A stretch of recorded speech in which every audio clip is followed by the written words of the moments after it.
Info 228 du Sénégal.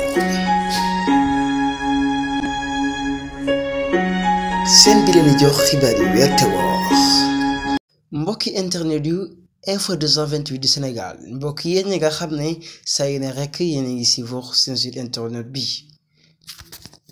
gannaaw loolee ñi àddu wax ci xibaar bu doy waar ma nga amee fële ca France.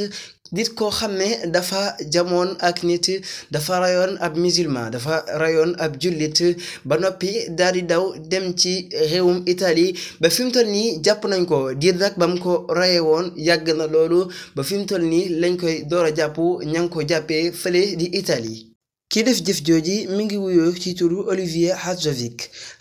Hadzovic ña ngi ko jàppee fële ci Italie ka nekk avocat am nag mu nekk avocat bu Italie nee nañ nag fii ak le 15 mai dana delluwaat fa nga xam ne moo di France nee na nag bëgg naa delluwaat fa nga xam ne moo di réewam kon nag mbokk yi jàpp na ne jëf jooji ba mu ko defee yàgg na ndax dafa dawoon ba génn France naka la defee jëf joojee bi muy def jëf joojee dafa ànd ak waa ji ba dugg ci jumaa ji bi mu duggee ci jumaa ji mel ni rek waa ji mooy imam bi moom muy maamun bi bàyyi ba waa ji kabaar bi mu rukkooxe mu jénn paaka daal di ko koy jam ay jam yu baree bari ba fi mu toll nii daal di koy vidéo daal di teg ay wax yu ñaaw a ñaaw ci kaw jëmm joojee mu rey ko ci anam wu ñaaw a ñaaw wu jéggi dayoo kon mbokk yi ñu ngi leen jox dig daje di leen jaajëfal ba beneen yoon mbokki Info 228 du Sénégal seen bi leen jox xibaar yu wér te wóor abonnez-vous.